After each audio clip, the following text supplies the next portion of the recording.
Emas terasa seperti timah. Mahkotaku, sebuah sangkar. Aku harus melihat dunia nyata. Malam ini, bagindaku, kita bukan bangsawan. Kita hanyalah dua pedagang biasa. Itu persis apa yang ingin saya lihat.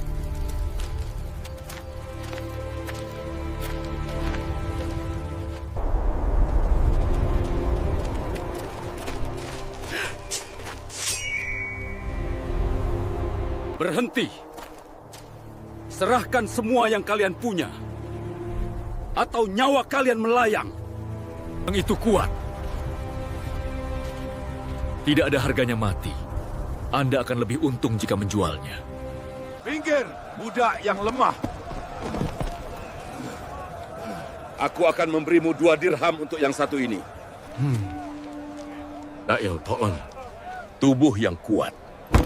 Saya akan membeli budak ini. Saya akan membeli budak ini. Berapa harganya? Dia bukan budak.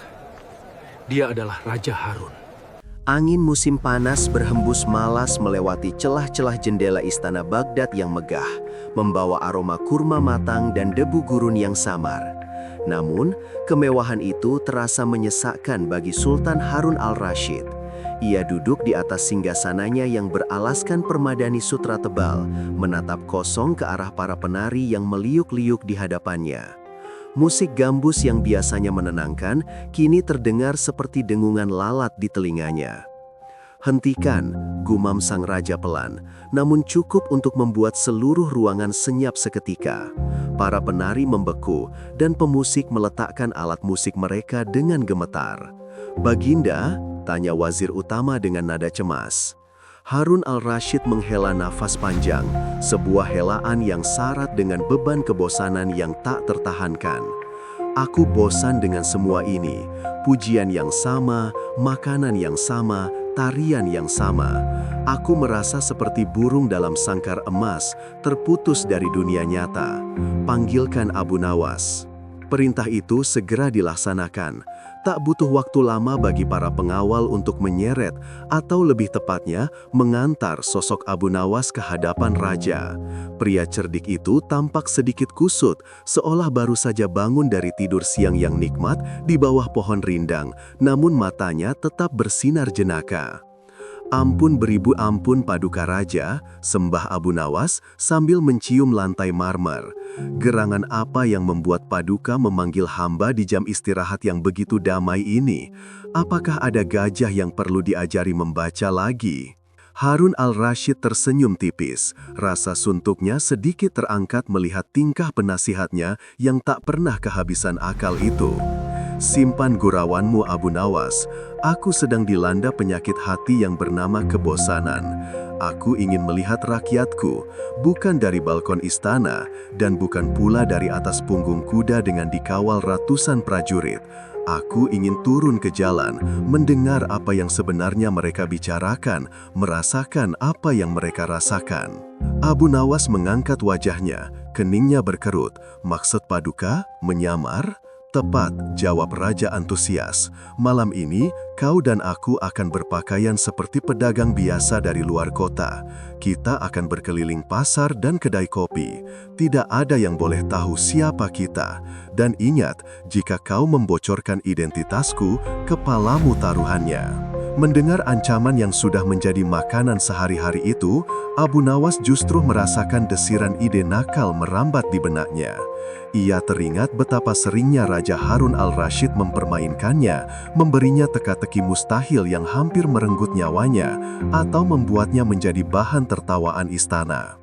"Hamba siap menemani Paduka," jawab Abu Nawas dengan nada patuh yang dibuat-buat, sementara otaknya berputar cepat merancang skenario. "Namun, hamba mohon izin untuk menyiapkan pakaian yang sesuai agar penyamaran kita sempurna."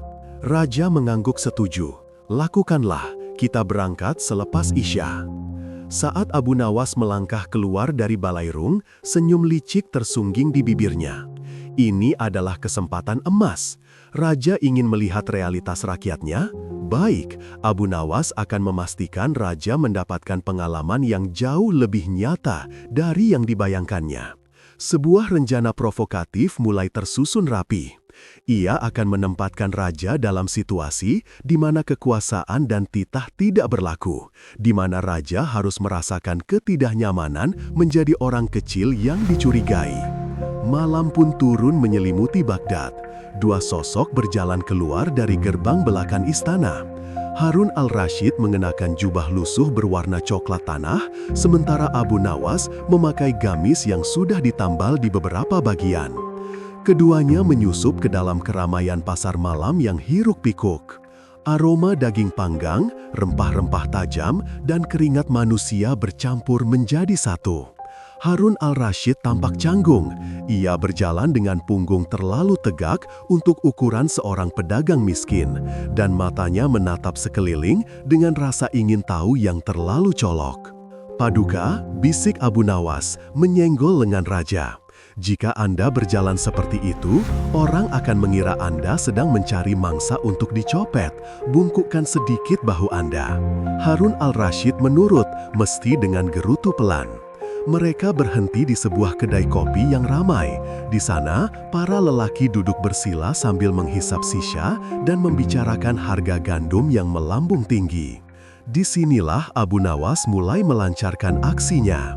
Saat mereka duduk memesan 2 cangkir kopi pahit, Abu Nawas sengaja berbicara dengan suara yang sedikit keras, namun dengan nada yang dibuat-buat seperti orang yang sedang mengasuh orang sakit. "Tenanglah saudaraku," ucap Abu Nawas sambil menepuk-nepuk punggung tangan raja. "Cukup keras untuk menarik perhatian meja sebelah. Aku tahu kau masih trauma setelah kejadian itu, tapi kau harus belajar berbaur lagi dengan manusia." Harun al-Rashid terbelalak menatap Abu Nawas dengan bingung. "Apa maksudmu, Abu Nawas? Kejadian apa?" Abu Nawas tidak menjawab pertanyaan raja, melainkan menoleh pada sekelompok pedagang di meja sebelah yang mulai memperhatikan mereka. Dengan wajah memelas dan suara berbisik yang sengaja diperdengarkan, Abu Nawas berkata kepada mereka, "Maafkan teman saya ini, tuan-tuan, dia baru saja keluar dari pengobatan tabib jiwa. Kadang-kadang dia merasa dirinya adalah seorang pejabat tinggi, bahkan kadang mengaku sebagai raja. Kasihan sekali dia, hidup dalam delusi." Wajah Harun al-Rashid memerah padam menahan amarah, namun ia tidak bisa berteriak membantah. Jika ia marah dan mengaku sebagai raja, itu justru akan membenarkan kebohongan Abu Nawas di mata orang-orang, sekaligus melanggar aturannya sendiri untuk tidak membongkar identitas. Bisik-bisik mulai terdengar di sekeliling kedai. Tatapan orang-orang berubah menjadi campuran antara rasa kasihan dan waspada. "Lihatlah sorot matanya," bisik seorang pedagang kain kepada temannya. Matanya menatap tajam ke arah Harun al-Rashid. "Memang terlihat agak gila. Orang gila seperti itu bisa berbahaya jika delusinya kambuh." "Benar," sahut yang lain. "Sebaiknya kita menjauh. Jangan sampai dia mengamuk dan mengira kita adalah musuh kerajaannya." Suasana di sekitar mereka menjadi tegang. Harun al-Rashid merasakan perubahan atmosfer itu. Ia yang biasanya dipuja dan dihormati, kini dipandang dengan tatapan penuh curiga dan penghindaran. Ia merasa terhina, namun juga terjebak. Ia meremas cangkir kopinya hingga buku-buku jarinya memutih. "Abu Nawas," desis raja dengan suara rendah yang berbahaya, "apa yang sedang kau lakukan?" Abu Nawas memasang wajah polos tanpa dosa. "Hamba hanya berusaha melindungi penyamaran Paduka. Jika orang mengira Paduka gila, tidak ada yang akan curiga bahwa Paduka adalah raja yang sebenarnya, bukan? Ini adalah penyamaran paling sempurna." Namun, di balik alasan itu, benih konflik sosial mulai tumbuh. Ketidaknyamanan raja bukan hanya karena egonya terusik, tetapi karena provokasi Abu Nawas mulai memancing reaksi negatif dari pengunjung kedai. Seorang pria bertubuh kekar yang tampaknya penjaga keamanan pasar mulai berjalan mendekati meja mereka setelah mendengar kasak-kusuk warga. Ia menatap Harun al-Rashid dengan pandangan mengintimidasi. Tangan kanannya bersiaga di gagang belati tumpul di pinggangnya. "Hei kalian," geram penjaga itu kasar. "Ada laporan bahwa salah satu dari kalian mengganggu kenyamanan pelanggan lain dengan omongan melantur. Pasar ini tempat orang mencari nafkah, bukan tempat penampungan orang sakit jiwa." Jantung Harun al-Rashid berdegup kencang. Belum pernah seumur hidupnya ia dibentak oleh rakyat jelata. Ia hendak berdiri dan menghardik penjaga itu, namun tatapan peringatan dari Abu Nawas menahannya. Abu Nawas tahu, satu kata salah dari mulut raja saat ini akan memicu keributan besar yang tidak akan bisa diselesaikan hanya dengan sekedar membuka tudung kepala. Ini bukan lagi sekedar lelucon. Abu Nawas telah menyeret rajanya ke dalam lumpur realitas yang kasar, dan malam itu baru saja dimulai. Reaksi masyarakat yang penuh prasangka adalah cermin yang Abu Nawas pegang di hadapan raja, sebuah cermin yang memantulkan betapa rapuhnya wibawa tanpa jubah kebesaran. Matahari baru saja tergelincir dari puncaknya, menyisakan hawa panas yang masih menyengat kulit ketika Raja Harun al-Rashid dan Abu Nawas tiba di pinggiran sebuah perkampungan terpencil. Debu-debu halus yang berterbangan dari langkah kuda mereka menempel pada jubah lusuh yang sengaja dikenakan sebagai penyamaran. Di tempat yang jauh dari kemegahan istana Baghdad ini, tidak ada satu pun jiwa yang mengenali wajah sang penguasa tertinggi, kecuali sahabat sekaligus abdi setianya yang berjalan di sampingnya dengan wajah yang tampak lelah, namun matanya tetap liar mengamati sekeliling. Raja menghela napas panjang, menyeka keringat yang menetes di pelipisnya. Beliau menunjuk sebuah bangunan kayu tua yang atapnya miring dengan asap tipis mengepul dari cerobong kecil di belakangnya. Itu adalah sebuah kedai kopi sederhana, tempat para musafir dan penduduk lokal melepas penat. Tanpa banyak bicara, keduanya menambatkan kuda di batang pohon kurma yang kering dan melangkah masuk ke dalam kedai yang remang-remang itu. Suasana di dalam kedai terasa begitu kontras dengan teriknya dunia luar.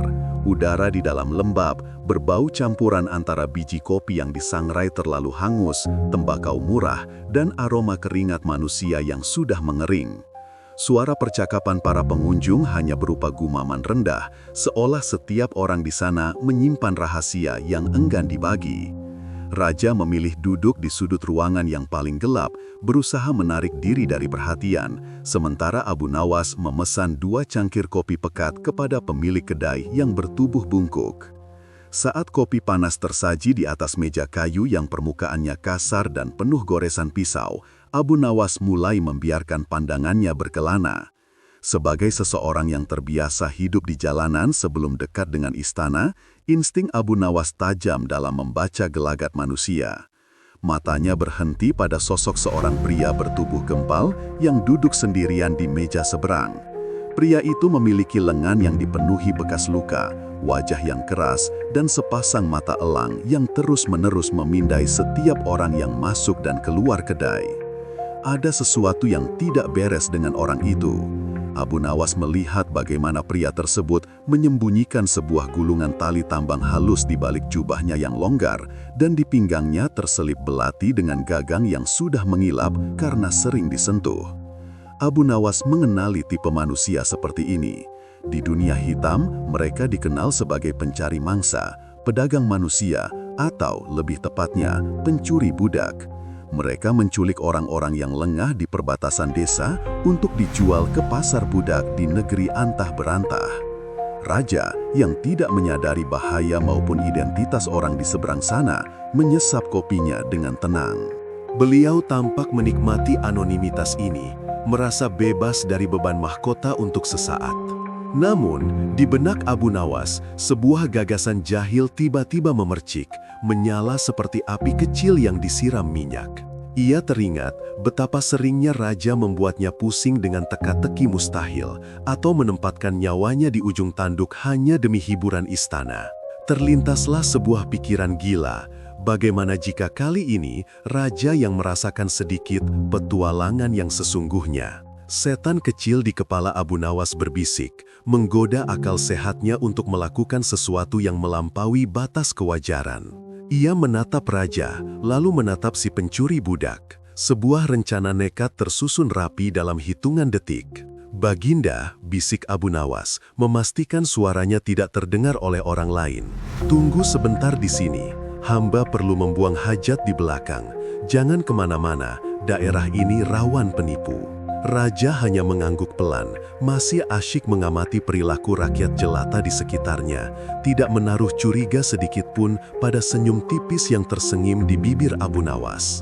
Abu Nawas bangkit, namun bukannya menuju ke belakang kedai, ia justru melipir mendekati meja pria bertubuh gempal itu. Dengan gerakan tubuh yang seolah-olah akrab, Abu Nawas duduk di hadapan si pencuri budak. Pria itu tersentak, tangannya refleks bergerak menuju gagang belati, namun Abu Nawas mengangkat tangan tanda damai. "Tenang saudaraku," ucap Abu Nawas dengan suara rendah namun penuh konspirasi. "Aku melihat kau sedang mencari barang dagangan. Aku punya satu yang istimewa untukmu." Pria itu menyipitkan mata, menatap Abu Nawas dengan curiga. "Apa maksudmu?"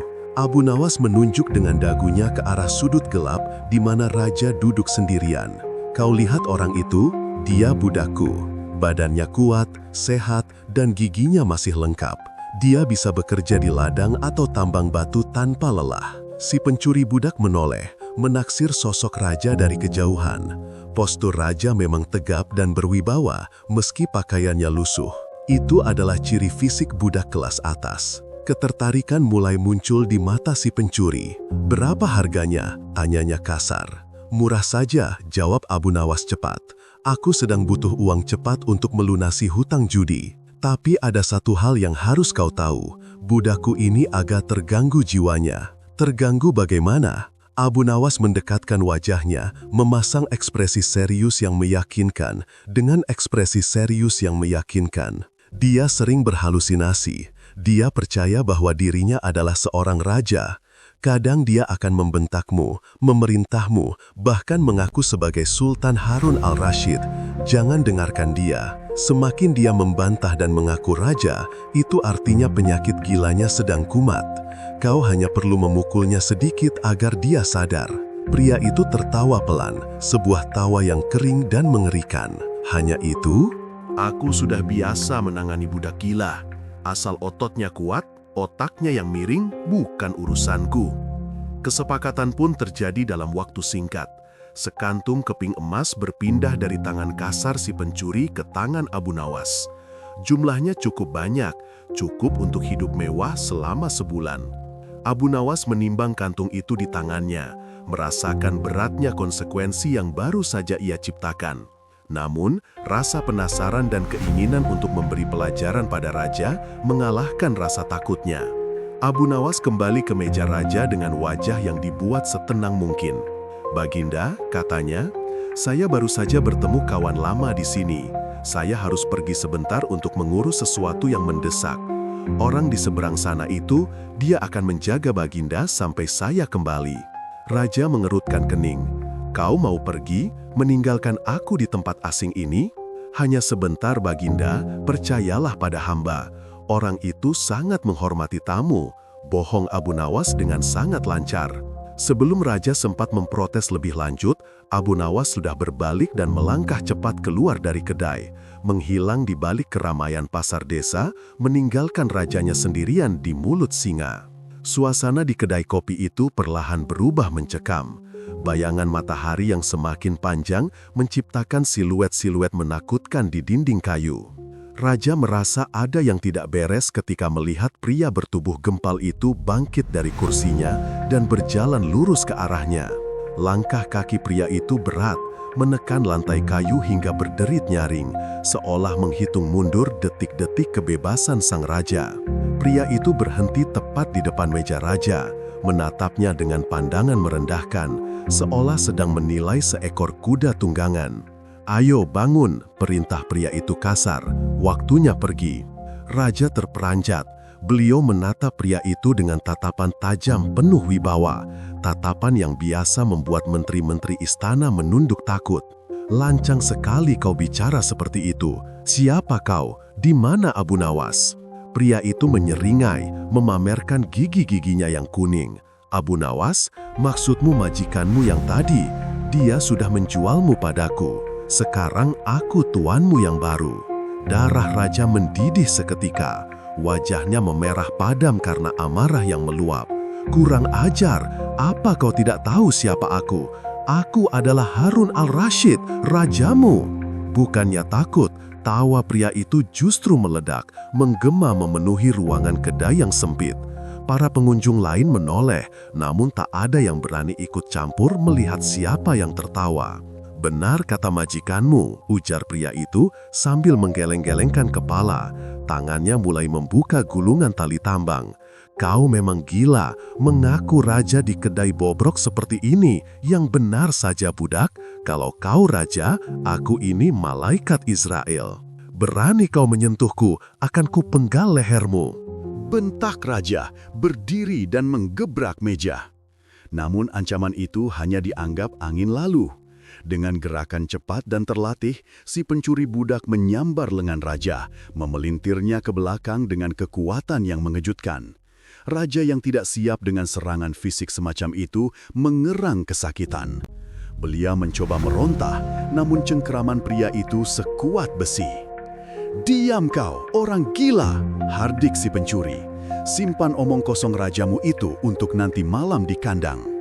Dalam sekejap, tali tambang kasar itu melilit pergelangan tangan raja yang halus, mengikatnya dengan simpul mati yang menyakitkan. Raja terperangah, napasnya tertahan di tenggorokan. Bukan hanya karena rasa sakit fisik, tetapi karena guncangan batin yang hebat. Untuk pertama kalinya dalam hidupnya, titahnya tidak didengar. Identitasnya dicemooh, keagungannya dilucuti paksa di sebuah kedai kopi kotor antah berantah. Raja diseret paksa keluar dari kedai, didorong masuk ke dalam sebuah gerobak kayu yang tertutup terpal tebal. Gelap menyelimuti pandangannya saat terpal itu ditutup, mengurungnya bersama bau apek dan keputusasaan. Di luar, suara hiruk-pikuk desa terdengar sayup-sayup, namun tak ada yang tahu bahwa di dalam gerobak itu, seorang penguasa separuh dunia sedang beringkuk dalam ikatan, menjadi korban dari lelucon paling berbahaya yang pernah dilakukan oleh seorang abdi. Langit di luar mulai berubah menjadi jingga kemerahan, seolah alam pun memberi pertanda akan datangnya masa-masa sulit. Roda gerobak mulai berputar, membawa raja menjauh dari segalanya yang ia kenal, menuju nasib yang tak pasti. Sementara itu, di kejauhan, Abu Nawas mengamati gerobak yang menjauh itu dari balik tembok sebuah bangunan. Tangannya menggenggam kantung emas dengan gemetar. Jantungnya berdegup kencang. Ia tahu, kali ini ia telah melangkah terlalu jauh dan permainan ini mungkin tidak akan berakhir dengan tawa seperti biasanya. Di tengah hiruk-pikuk pasar yang mulai meremang, Abu Nawas melangkah pelan mendekati sosok berwajah garang itu. Lelaki yang dituju adalah seorang pedagang budak yang terkenal kejam, yang matanya setajam mata elang mencari mangsa. Abu Nawas, dengan gaya tubuh yang sedikit membungkuk dan suara yang direndahkan, mulai menebar jaring tipu dayanya. Ia menunjuk secara samar ke arah Raja Harun al-Rashid yang berdiri agak jauh, tampak sedang mengamati kerajinan tembikar dengan lugunya, tanpa menyadari bahaya yang mengintai di balik punggungnya. Abu Nawas berbisik, suaranya serak namun penuh keyakinan, seolah menawarkan permata yang tertutup lumpur. Ia mengatakan bahwa lelaki di sana yang bertubuh tegap dan berkulit bersih itu adalah budaknya yang hendak dijual karena masalah ekonomi mendesak. Namun, ada satu peringatan penting yang ia tanamkan dalam benak si pedagang. Budak itu memiliki kelainan jiwa. Ia sering berhalusinasi menjadi seorang penguasa, bahkan tak segan-segan mengaku sebagai Sultan Harun al-Rashid jika sedang kambuh kemalasannya. Abu Nawas menekankan bahwa cambuk atau bentakan keras adalah satu-satunya obat untuk menyadarkan si gila tersebut dari hayalannya. Pedagang itu menyeringai, menatap fisik Harun yang tampak sehat dan kuat. Dalam pikirannya, ini adalah keuntungan besar. Dengan harga yang sangat murah, jauh di bawah harga pasaran, ia bisa mendapatkan tenaga kerja yang prima. Kesepakatan terjadi dalam hitungan detik, keping-keping dinar berpindah tangan, dan dengan gerakan cepat, Abu Nawas menghilang di balik kerumunan, meninggalkan rajanya sendirian menghadapi nasib yang telah ia skenariokan. Suasana berubah mencekam begitu Abu Nawas lenyap dari pandangan. Langit seolah ikut meredup, menyisakan kegelapan yang menggantung di atas pasar. Raja Harun yang mulai merasa janggal karena sahabatnya tak kunjung kembali, tiba-tiba merasakan cengkraman kasar di bahunya. Tangan pedagang budak itu bagaikan catut besi yang meremugkan tulang. Harun menoleh, terkejut bukan main melihat wajah bengis yang kini menatapnya dengan tatapan memiliki. Ketika Harun mencoba menepis tangan itu dengan wibawa seorang raja, pedagang tersebut justru tertawa mengejek. Suara tawa itu terdengar mengerikan, beradu dengan suara angin malam yang mulai menderu. Harun dengan nada tinggi memerintahkan lelaki itu untuk melepaskannya dan menyebutkan siapa dirinya sebenarnya. Namun, pengakuan itu justru menjadi pemantik malapetaka. Bagi si pedagang, ucapan Harun adalah bukti kebenaran perkataan Abu Nawas, budak ini sedang kumat gilanya. Tanpa peringatan, sebuah tamparan keras mendarat di pipi sang khalifah. Bunyinya berdebam, membungkam keriuhan pasar di telinga Harun.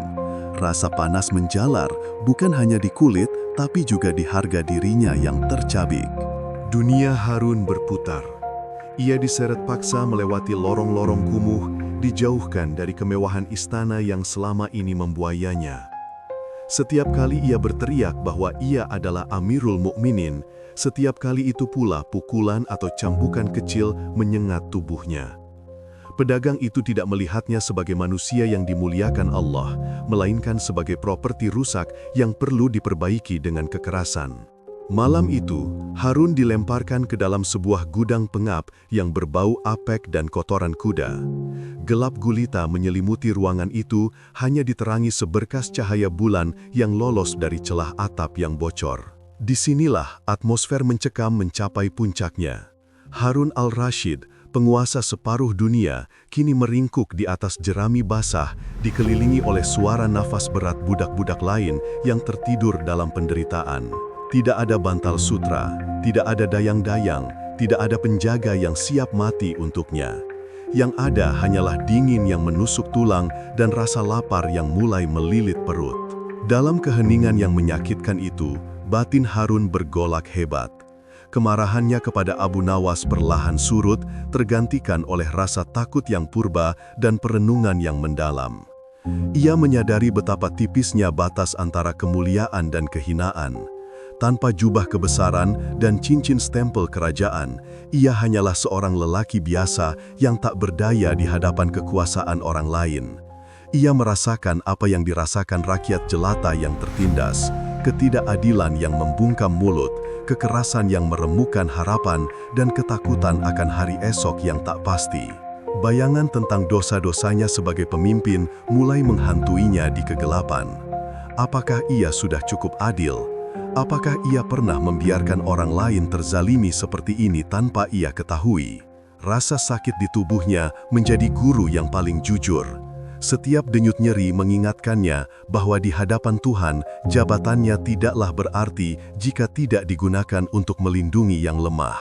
Air mata menetes dari sudut mata sang raja, bukan karena sakit fisik semata, melainkan karena guncangan spiritual yang menghunjam jiwanya. Ia merasa kerdil, sangat kerdil, di bawah atap gudang yang reot itu. Keesokan harinya, ketika matahari belum sepenuhnya terbit, pintu gudang didobrak kasar. Harun dipaksa bangun untuk bekerja membelah kayu. Tangannya yang halus kini melepuh, memegang kapak yang terasa sangat berat. Ia bekerja di bawah ancaman cambuk, keringat membasahi tubuhnya yang lelah. Namun, di tengah penderitaan itu, mulutnya tak henti-hentinya berzikir, memohon ampunan dan pertolongan Allah. Ia telah berhenti berteriak mengaku sebagai raja. Ia kini diam, menerima takdir ini sebagai sebuah kifarat atau penebusan dosa yang dikirim Tuhan melalui tangan jahil Abu Nawas. Klimaks kejadian itu terjadi ketika matahari tepat di atas kepala. Abu Nawas, dengan langkah santai namun mata waspada, muncul di tempat penjualan budak itu. Ia datang bukan sebagai pembeli, melainkan membawa serta pasukan pengawal kerajaan yang menyamar.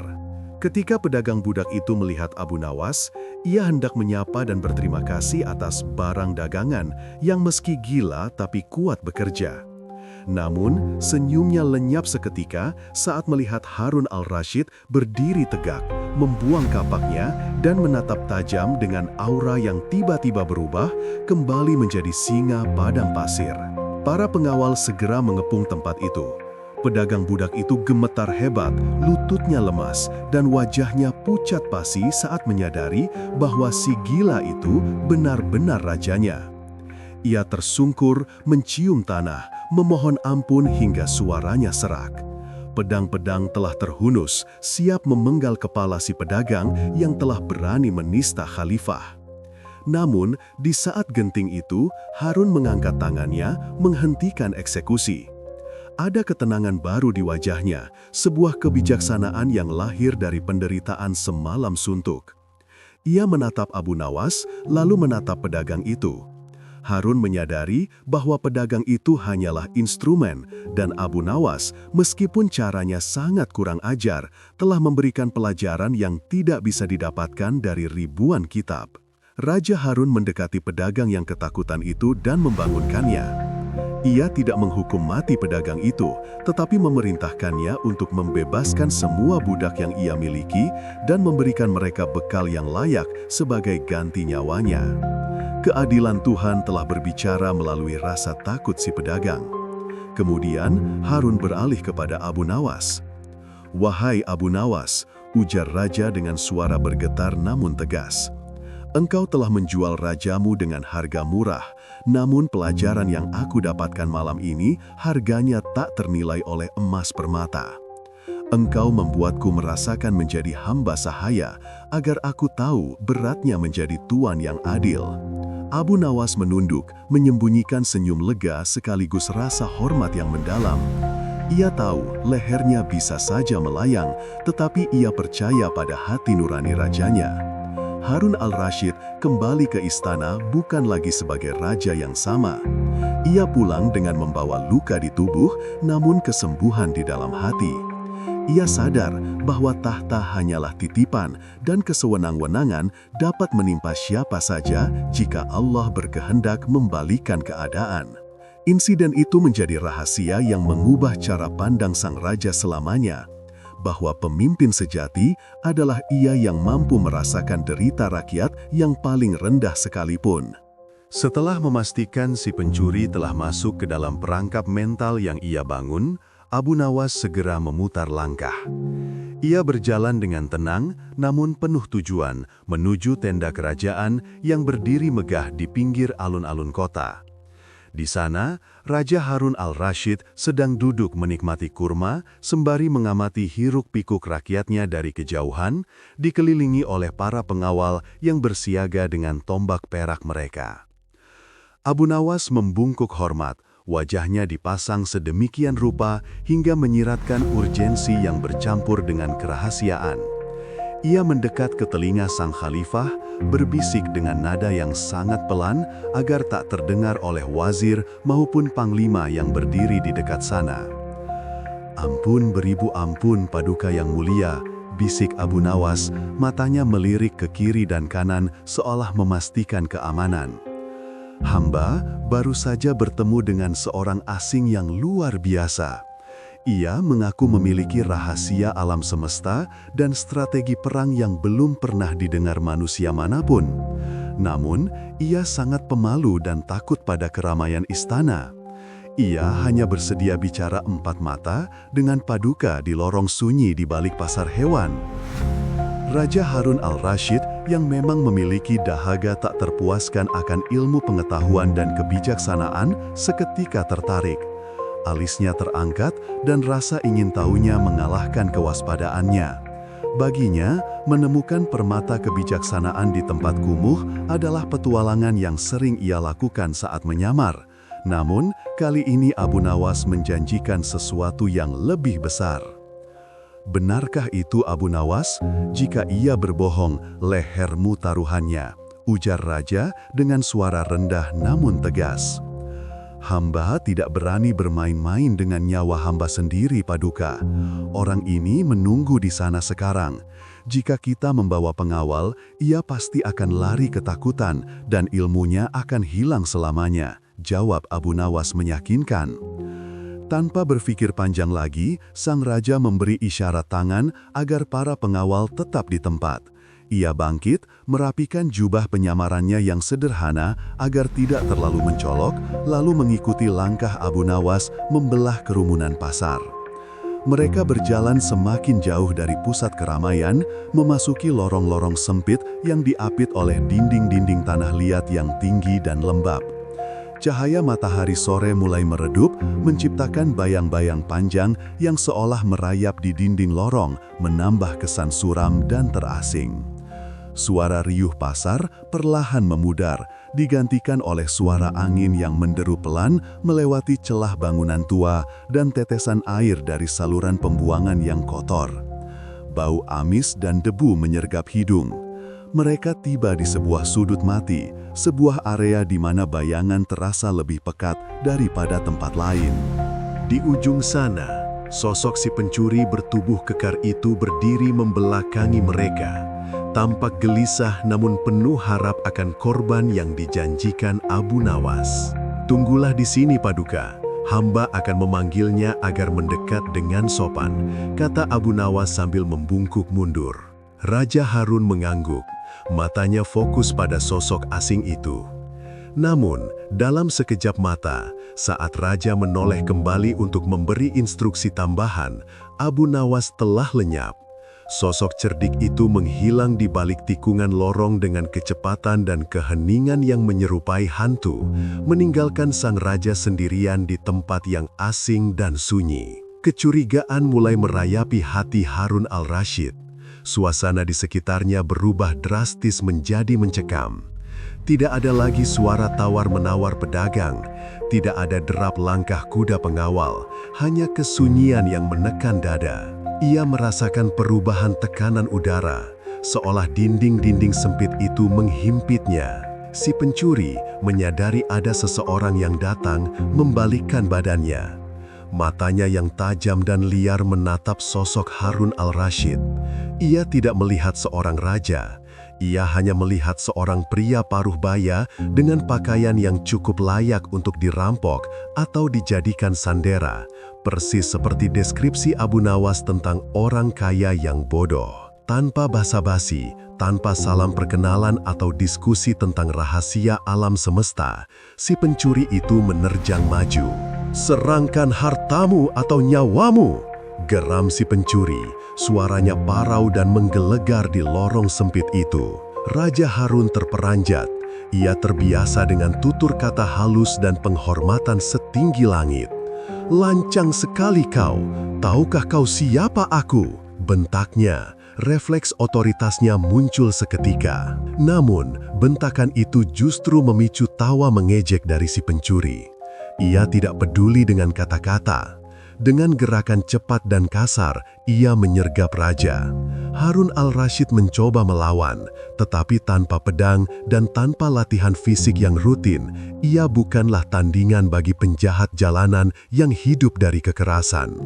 Dalam hitungan detik, sebuah karung goni kasar dan bau dilemparkan menutupi kepala sang raja, meredam teriakannya, menggelapkan dunianya. Dunia Harun al-Rashid runtuh.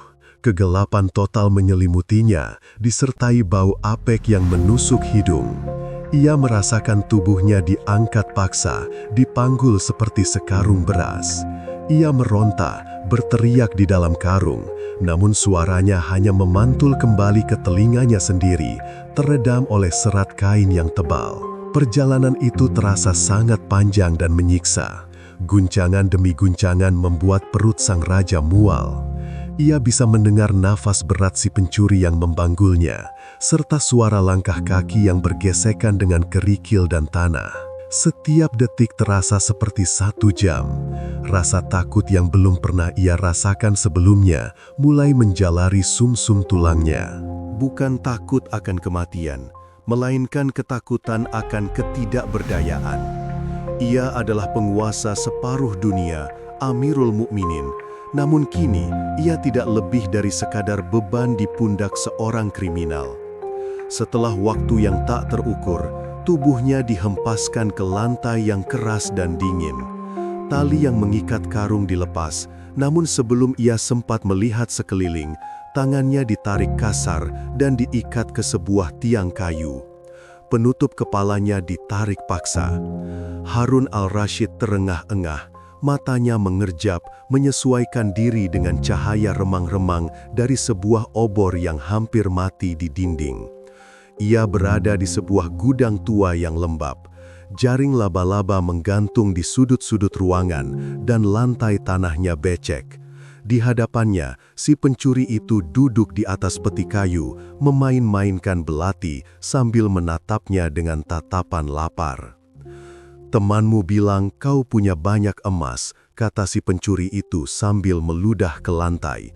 "Katakan di mana kau menyimpannya, atau jari-jarimu akan kukirim satu persatu ke keluargamu." Suasana ruangan itu begitu menekan. Bunyi tetesan air dari atap yang bocor terdengar seperti detak jam kematian. Tik, tik, tik. Setiap tetesnya menghantam genangan air di lantai, memecah keheningan yang mengerikan. Sang raja menatap sekeliling, mencari celah, mencari bantuan, namun yang ia temukan hanyalah dinding batu yang bisu. Di saat itulah, sebuah pergolakan batin yang dahsyat melanda jiwa Harun al-Rashid. Kemarahannya yang semula meluap-luap perlahan surut, digantikan oleh kesadaran yang menohok hati. Ia menyadari bahwa segala gelar kebesaran, ribuan tentara, dan istana emasnya tidak memiliki arti apa-apa di ruangan sempit ini. Di sini, ia hanyalah seorang hamba yang lemah. Ia teringat akan Abu Nawas. Kemarahannya pada penyair cerdik itu bercampur dengan rasa bingung. Mengapa Abu Nawas melakukan ini? Apakah ini pengkhianatan atau ada sesuatu yang lebih dalam? Raja menundukkan kepalanya, napasnya mulai teratur. Ia memejamkan mata, mengabaikan ancaman si pencuri sejenak. Dalam kegelapan dan ketidakberdayaan itu, ia menemukan kembali sesuatu yang sering terlupakan di balik kemewahan tahta, kerendahan hati di hadapan Sang Pencipta. "Wahai orang asing," suara Raja Harun terdengar tenang, jauh lebih tenang dari sebelumnya, membuat si pencuri itu menghentikan putaran belatinya. Wibawa alaminya kembali, bukan sebagai raja yang sombong, tapi sebagai manusia yang pasrah. "Kau bisa mengambil hartaku, bahkan nyawaku jika itu takdirku. Tapi ketahuilah, tidak ada daya dan upaya, melainkan atas izin Tuhan yang Maha Kuasa. Jika aku ditakdirkan selamat, 1000 pedangmu tak akan mampu melukaiku. Jika aku ditakdirkan mati, benteng baja pun tak akan bisa melindungiku." Si pencuri terdiam, alisnya berkerut. Ia mengharapkan tangisan, permohonan ampun, atau ancaman kosong. Namun, ketenangan tawanan di hadapannya ini memancarkan aura yang aneh, sesuatu yang membuat bulu kuduknya meremang tanpa alasan jelas. Ruangan itu tiba-tiba terasa semakin dingin, bukan karena angin malam, melainkan karena kehadiran wibawa spiritual yang memancar dari sosok yang terikat itu. Di tengah keheningan yang mencekam itu, Raja Harun al-Rashid menyadari hikmah besar yang sedang diajarkan Tuhan kepadanya melalui tangan jahil Abu Nawas. Bahwa jabatan adalah pakaian yang bisa dilucuti kapan saja. Bahwa keamanan sejati bukan pada tebalnya dinding istana, melainkan pada perlindungan Allah. Rasa takutnya lenyap, digantikan oleh ketenangan yang menghujam, sebuah resolusi batin bahwa apapun yang terjadi malam ini, ia telah kembali menemukan hakikat dirinya sebagai hamba, bukan sekedar pemuasa. Si pencuri bangkit, merasa terintimidasi oleh ketenangan korbannya. Ia melangkah maju dengan belati teracung, hendak memutus kebisuan yang menyiksa itu dengan kekerasan. Namun, suara langkah kaki di luar gudang tiba-tiba terdengar. Langkah kaki yang banyak, berderap teratur, semakin mendekat. Harun al-Rashid tetap menunduk, bibirnya bergerak pelan melantunkan doa, menyerahkan segalanya pada Zat yang mengatur segala tipu daya dan nasib manusia. Di titik nadir ketidakberdayaannya, ia justru menemukan kekuatan terbesarnya.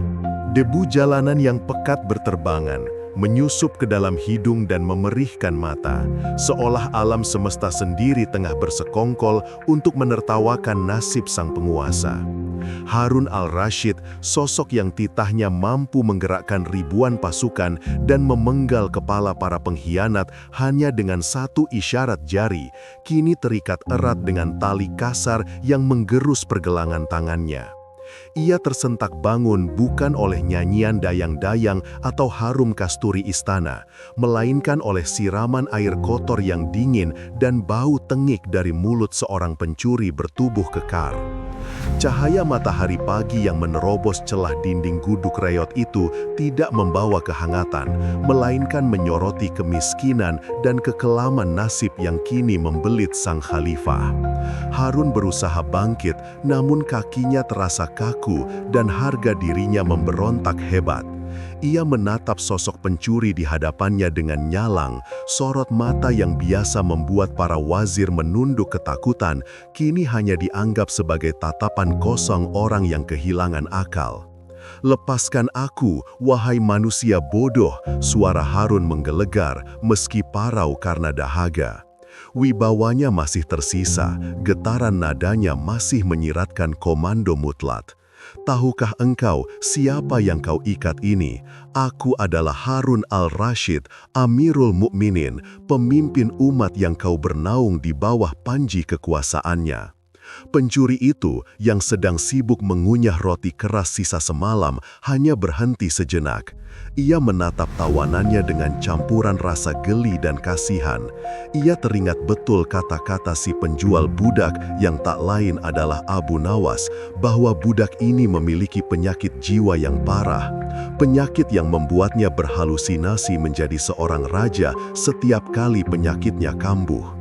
"Nah kan, mulai lagi," gumam si pencuri sambil menggelengkan kepalanya, seolah sedang menghadapi anak kecil yang merajuk. Ia mendekat lalu menepuk pipi Harun dengan tangan yang berminyak, sebuah tindakan lancang yang jika dilakukan di istana pasti sudah diganjar hukuman mati. "Dengar budak, tuanmu yang lama sudah memperingatkanku, katanya kau ini pekerja keras, tapi kalau sudah kumat, kau akan mengaku sebagai khalifah. Sudahlah, simpan tenagamu, kita akan pergi ke pasar." Darah Harun mendidih hingga ke ubun-ubun, jantungnya berdegup kencang, bukan karena takut, melainkan karena amarah yang tak tersalurkan. Ia tidak percaya bahwa kejujuran yang paling murni, identitas sejatinya, justru dianggap sebagai racauan orang gila. Ini adalah sebuah lelucon kosmik yang mengerikan. Semakin keras ia berusaha meyakinkan, semakin kuat pula keyakinan si pencuri bahwa ia memang gila. "Demi Allah yang menggenggam jiwaku, celakalah engkau, buka matamu, lihat jubahku, lihat cincin ini." Harun berteriak, berusaha menunjukkan sisa-sisa atribut kebangsawanannya yang kini kotor tertutup debu. Si pencuri tertawa renyah. Suara tawanya terdengar menyakitkan di telinga Harun. Ia menarik tali yang mengikat leher Harun, memaksanya berdiri. "Jubah itu kau curi dari majikanmu yang dulu kan? Dan cincin itu, sudahlah. Orang gila memang pandai berhayal. Ayo jalan. Kalau kau terus meracau, harga jualmu akan jatuh, dan aku akan rugi besar membeli budak sinting sepertimu." Dengan kasar, Harun ditarik keluar dari gubuk. Langkah pertamanya di luar ruangan disambut oleh hiruk-pikuk kota Baghdad yang ia kenal, namun dari sudut pandang yang tak pernah ia bayangkan.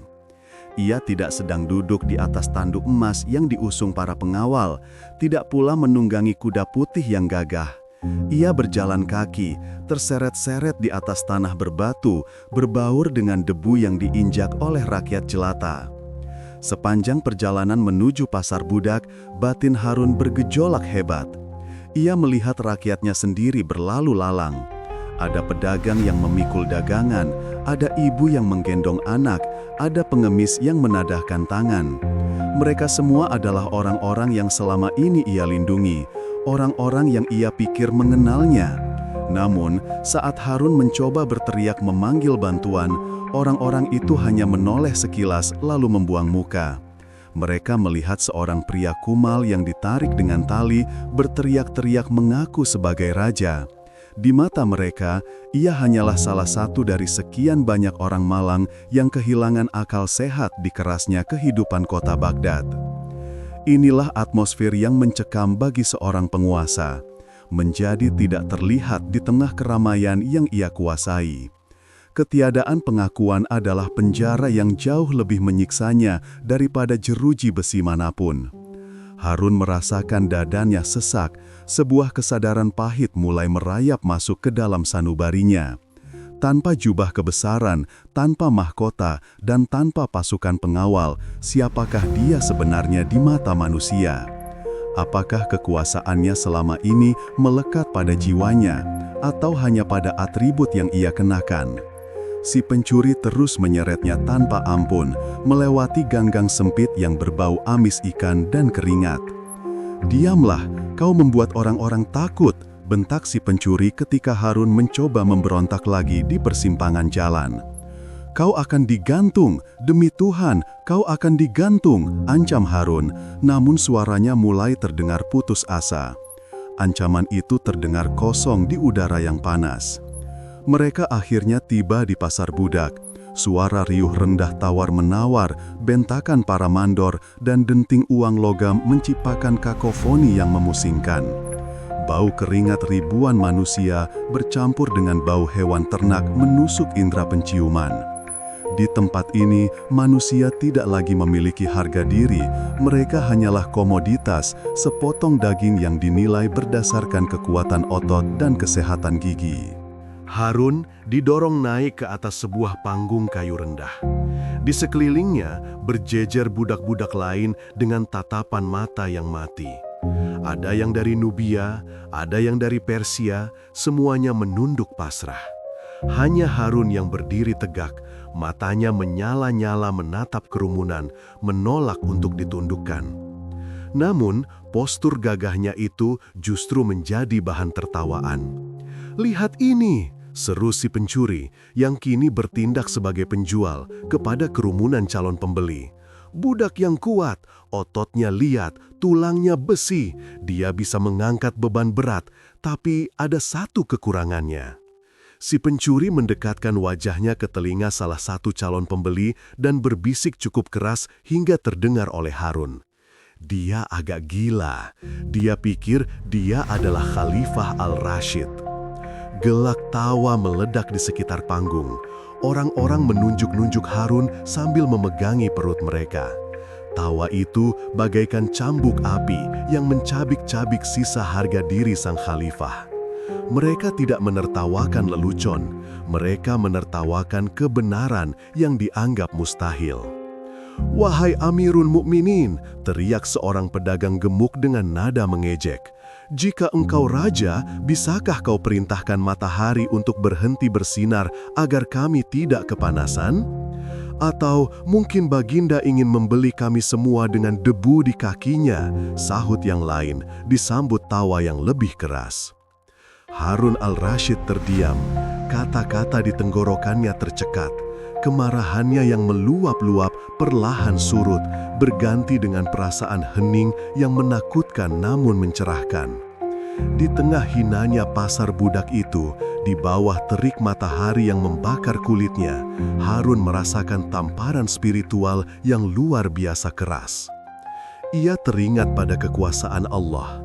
Selama ini, ia duduk di singgasana, merasa sebagai wakil Tuhan di muka bumi, pemegang kendali nasib jutaan orang.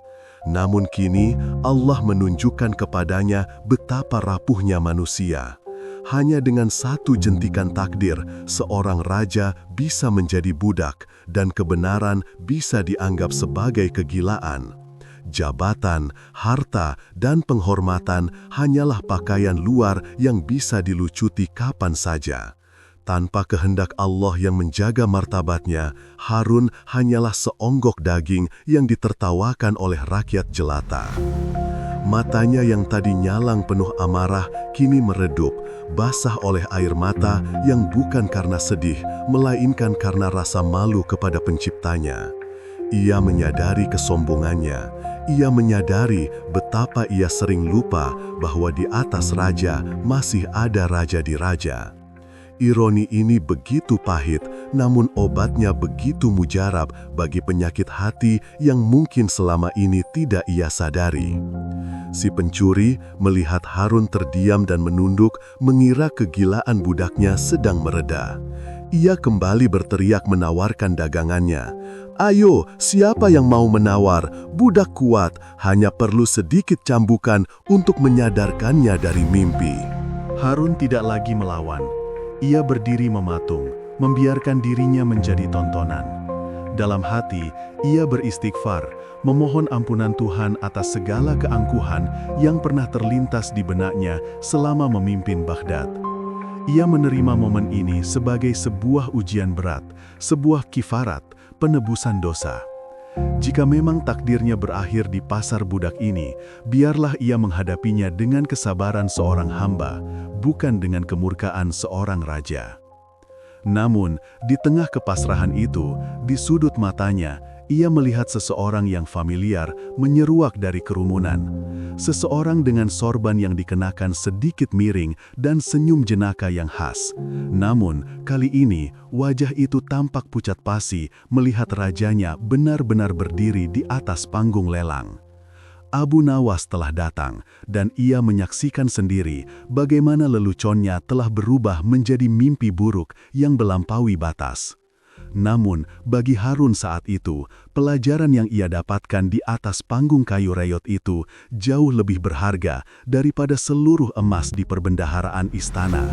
Ia telah belajar menjadi manusia yang paling rendah, agar kelak ia mengerti bagaimana cara memuliakan manusia lainnya. Dentingan keping-keping dinar yang berpindah tangan itu terdengar lebih nyaring dan menyakitkan daripada dentang pedang di medan perang. Bagi Harun al-Rashid, bunyi logam itu adalah lonceng kematian bagi martabatnya sebagai khalifah. Ia berdiri kaku, sementara debu pasar budak yang pekat menyelimuti jubah lusuhnya. Sosok pedagang kaya yang baru saja membelinya, seorang pria bertubuh gempal dengan mata yang berkilat licik menghitung untung rugi, menatapnya dengan pandangan merendahkan. Tidak ada lagi penghormatan, tidak ada lagi seruan Amirul Mukminin yang biasa menggema di setiap langkah kakinya. Di sini, di bawah terik matahari yang memanggang kulit, ia hanyalah seongoh tenaga, sebuah benda bernyawa yang dihargai dengan sekantung uang. Tali kasar dari sabut kelapa diikatkan pada pergelangan tangannya, menggesek kulit halusnya hingga terasa perih. Sang pedagang menarik tali itu tanpa belas kasih, memaksanya berjalan mengikuti langkah kuda tunggangan sang tuan. Harun tersentak, kakinya tersandung bebatuan jalanan yang panas, namun ia menahan diri untuk tidak mengeluh. Sebuah keanehan yang mencekam mulai merayapi batinnya, sebuah disonansi kognitif yang hebat antara memori tentang singgasana emas dan realitas jalanan berdebu di mana ia kini diseret seperti hewan ternak. Kota yang ia perintah, tanah yang ia lindungi, kini menjadi penjara terbukanya sendiri. Setibanya di kediaman sang pedagang, kemewahan yang terpampang di halaman depan justru terasa menohok. Bangunan itu megah, dengan pilar-pilar marmer yang mungkin saja dibangun dari pajak yang ia tetapkan sendiri. Namun, Harun tidak dibawa masuk melalui gerbang utama. Ia diseret menuju bagian belakang, area kotor dan lembab, tempat para pelayan dan budak rendahan menghabiskan sisa hidup mereka. Bau keringat basi, kotoran kuda, dan asap dapur yang menyengat langsung menyergap indera penciumannya, menggantikan aroma misk dan gaharu yang biasa menemaninya tidur. Kau, orang asing, jangan kira kau bisa bermalas-malasan hanya karena tubuhmu terlihat tegap. Hardik sang pedagang melemparkan sebuah kapak besi tua yang berat ke hadapan kaki Harun. Besi itu beradu dengan tanah, menimbulkan suara gedebuk yang mematikan harapan. Tumpukan kayu di sudut sana harus terbelah sebelum matahari terbenam. Jika tidak, jangan harap ada seteguk air untuk membasahi tenggorokanmu. Harun menatap kapak itu. Benda itu kotor, gagangnya kasar dan penuh serpihan kayu tajam. Tangan kanannya yang selama ini hanya terbiasa memegang pena bulu angsa untuk menandatangani dekrit kenegaraan atau memegang tasbih giok, kini gemetar saat meraih gagang kayu itu. Ia mengangkatnya. Berat, jauh lebih berat dari beban mahkota secara fisik, namun secara mental, beban ini menghancurkan egonya hingga menjadi debu. Ayunkan pertama ia lakukan dengan canggung. Mata kapak meleset, hanya menggores kulit kayu jati yang keras. Getaran dari benturan itu merambat naik ke lengan hingga ke bahunya, menyengat persendiannya dengan rasa sakit yang tumpul. "Lemah!" teriak seorang pengawas budak dari kejauhan, diiringi lecutan cambuk ke udara yang membuat suasana semakin mencekam. Harun mengertakkan gigi, bukan karena marah pada pengawas itu, melainkan marah pada ketidakberdayaannya sendiri. Ia kembali mengayunkan kapak. Dug, kayu itu terbelah sedikit. Ia mengayun lagi, dan lagi. Keringat mulai bercucuran deras, membasahi punggungnya, menetes masuk ke matanya yang perih. Setiap ayunan adalah pertarungan batin. Dulu, ia bisa memerintahkan ribuan pasukan hanya dengan satu telunjuk. Kini, untuk menaklukkan sebatang kayu mati pun, ia harus mengerahkan seluruh nafasnya. Jam demi jam berlalu dalam siksaan yang lambat. Telapak tangannya mulai melepuh. Kulit halusnya robek, menampakkan daging merah yang perih saat bergesekan dengan gagang kapak yang kasar. Darah segar merembes, bercampur dengan debu dan serbuk kayu. Rasa sakit itu nyata, berdenyut seirama dengan detak jantungnya yang memburu. Namun, di tengah rasa sakit fisik itu, sebuah gerbang spiritual perlahan terbuka dalam kegelapan batinnya. Inilah rasa sakit rakyatnya. Inilah perih yang dirasakan oleh penebang kayu di hutan-hutan terpencil kerajaannya yang mungkin pernah ia lupakan dalam doa-doanya. Selama ini, ia mendengar keluhan rakyat hanya sebagai laporan statistik di atas kertas. Namun, hari ini, ia merasakannya sebagai denyutan nyeri di tulang dan ototnya sendiri. Ia menjadi budak di tanah yang ia kuasai, menjadi yang terhina di antara yang ia muliakan. Belum kering keringat di tubuhnya, perintah baru datang menghantam. Tumpukan kayu telah selesai, namun sang majikan belum puas. Angkut air dari sumur di lembah, isi semua gentong di dapur hingga penuh. Perintah itu datang tanpa ampun. Harun, dengan kaki yang gemetar hebat karena kelelahan, membanggul pikulan kayu dengan 2 ember besar di kedua sisinya. Jalan menuju sumur itu menurun dan berbatu tajam. Saat menaiki tanjakan dengan ember penuh air, bahunya terasa seperti remuk. Nafasnya tersengal-sengal, berbunyi seperti tiupan angin di lorong goa yang sempit. Langit mulai berubah warna menjadi jingga kemerahan, menciptakan siluet yang menakutkan dari pepohonan di sekitarnya. Suasana terasa begitu asing, seolah alam semesta sedang menertawakan nasibnya atau mungkin sedang mengajarkan pelajaran paling brutal yang pernah ada. Saat langkah kakinya terhuyung menahan beban air, Harun hampir jatuh. Air tumpah sedikit membasahi kakinya yang berdebu. Ia membeku, menunggu hardikan atau pukulan. Namun yang datang hanyalah kesunyian senja. Malam semakin larut, dan suara jangkrik menjadi satu-satunya musik yang menemani tidur sang raja yang kini menjadi hamba sahaya. Ia terlelap bukan dalam kemewahan, tapi dalam ketenangan jiwa yang paradoks. terkurung sebagai budak, namun merasa lebih merdeka daripada saat memegang scepter kekuasaan. Resolusi batinnya telah bulat. Ia akan menjalani peran ini dengan kesabaran sempurna sebagai bentuk taubat nasuha, menunggu takdir Tuhan bekerja dengan caranya yang misterius. Langit di atas tambang batu itu tidak lagi tampak seperti kanvas biru yang biasa ia nikmati dari balkon istana, melainkan sebuah tungku raksasa yang menumpahkan bara ke atas punggung-punggung yang telanjang dan berdaki. Harun, yang dahulu setiap titahnya adalah hukum dan setiap keinginannya adalah perintah mutlak, kini hanyalah sebutir debu di tengah lautan penderitaan manusia. Napasnya memburu, terdengar kasar dan menyakitkan, seirama dengan derit roda gerobak dan denting palu yang menghantam bebatuan keras. Bongkahan batu kapur di pundaknya terasa seperti memikul gunung. Kasarnya permukaan batu itu telah mengoyak kulit halusnya, meninggalkan jejak darah yang bercampur dengan keringat dan debu, menciptakan pola abstrak penderitaan di tubuhnya. Kakinya yang terbiasa melangkah di atas permadani sutra tebal dari Persia, kini melepuh dan berdarah, dipaksa menapak di atas kerikil tajam yang panas membakar. Tidak ada pelayan yang datang membawakannya air mawar untuk membasuh wajah. Hanya ada bentakan kasar dari mandor yang memegang cambuk kulit sapi, berdiri dengan angkuh di atas gundukan tanah seolah dewa kematian yang siap mencabut nyawa siapa saja yang lamban. Rasa sakit fisik itu nyata, merobek setiap serat otot yang tidak pernah dilatih untuk perbudakan. Namun, siksaan batin yang dialami Harun jauh lebih mencekam. Ia menatap ke sekeliling, pada wajah-wajah kusam yang kehilangan cahaya kehidupan.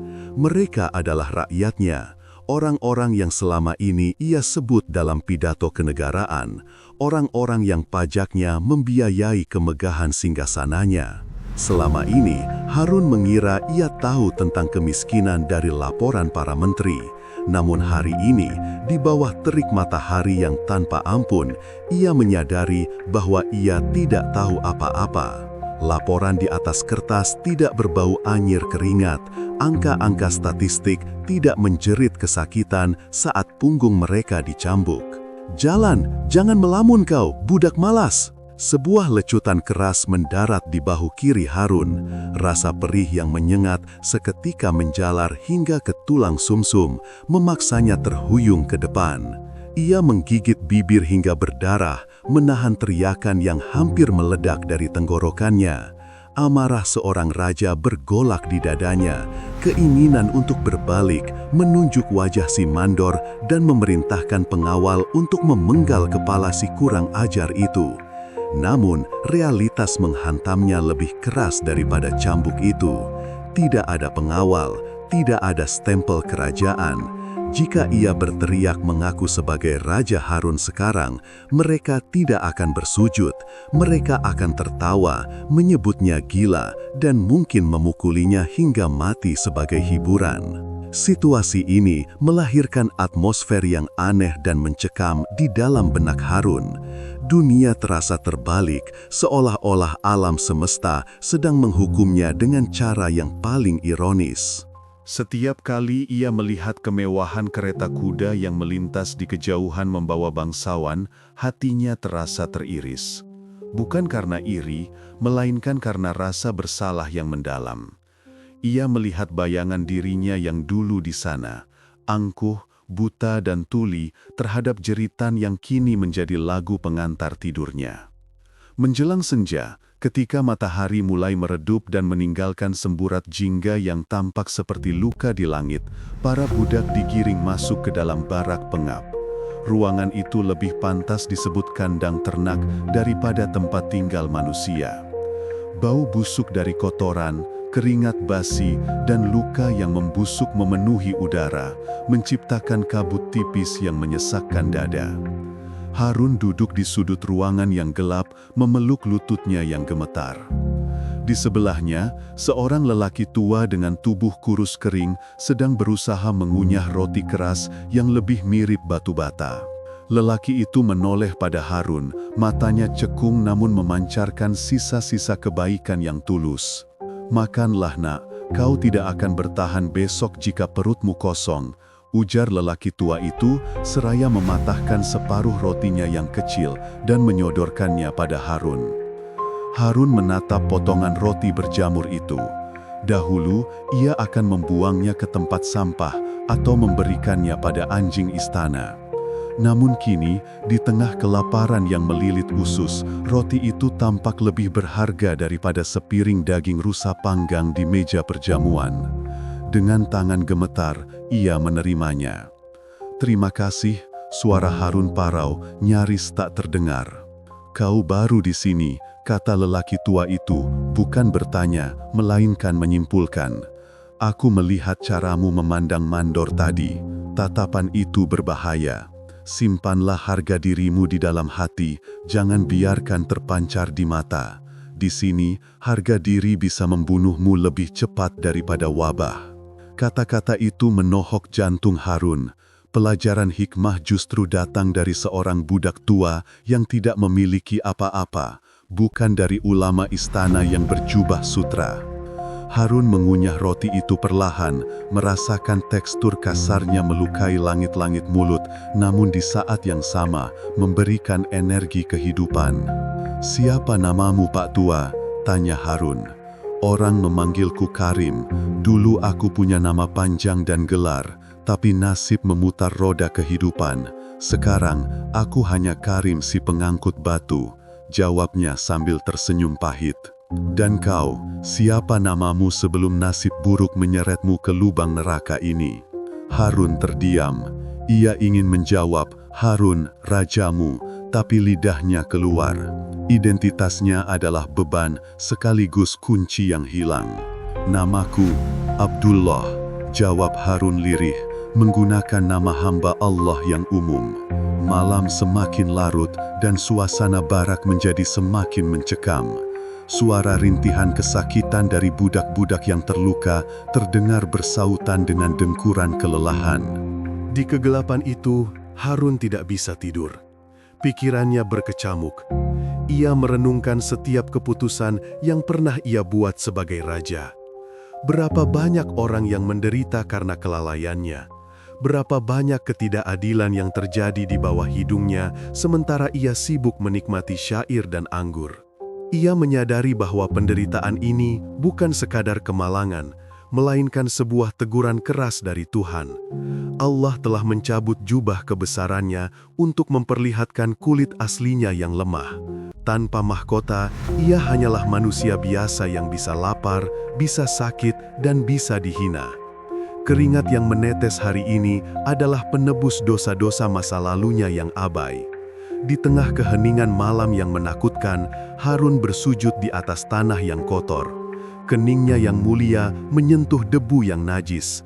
Namun, dalam kerendahan itu, ia merasakan kedekatan yang luar biasa dengan Sang Pencipta, sebuah perasaan yang jarang ia temui saat bersujud di atas sajadah tenun emas di masjid istana. "Ya Tuhan," bisiknya dalam isak tangis yang tertahan, "jika ini adalah hukumanmu, aku terima dengan ikhlas. Namun, berilah aku kesempatan untuk memperbaiki segalanya. Bukan untuk kembalinya tahtaku, tapi untuk menegakkan keadilan bagi mereka yang suaranya tak pernah sampai ke telingaku." Tiba-tiba, keributan pecah di ujung barak. Pintu didobrak kasar. Beberapa penjaga masuk membawa obor.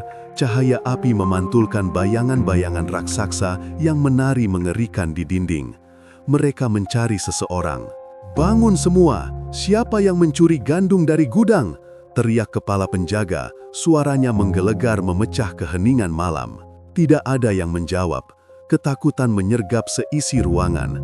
Kepala penjaga itu melangkah maju, matanya yang merah menyapu setiap wajah yang ketakutan.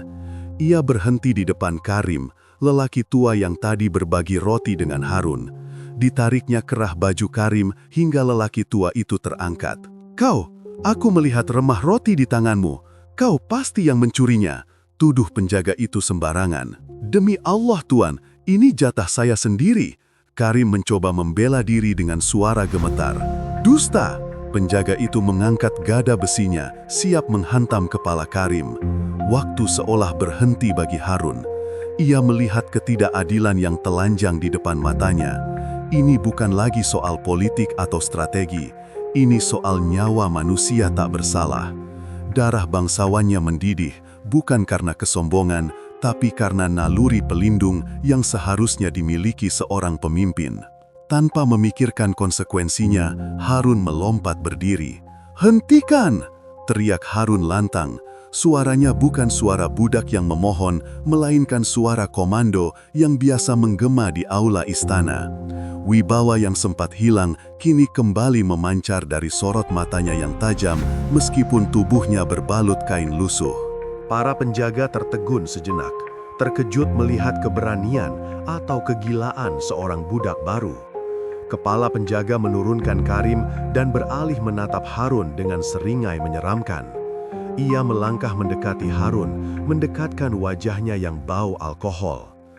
"Kau punya nyali besar, tikus," desis penjaga itu. "Kau mau menggantikan posisinya?" "Dia tidak mencuri, roti itu dia bagi denganku. Jika kau butuh seseorang untuk disalahkan atas kegagalanmu menjaga gudang, lampiaskan padaku, tapi jangan sentuh orang tua itu," ucap Harun tegas, menatap lurus ke dalam mata si penjaga tanpa rasa takut sedikit pun. Suasana hening mencekam. Para budak lain menahan nafas, ngeri membayangkan apa yang akan terjadi selanjutnya. "Baiklah," bisik penjaga itu, sebelum tiba-tiba menghantamkan pangkal gadanya ke perut Harun. Harun tersungkur, rasa sakit yang luar biasa meledak di perutnya, membuatnya muntah. Namun, ia tidak berteriak. Ia menahan rasa sakit itu sebagai sebuah penitensi.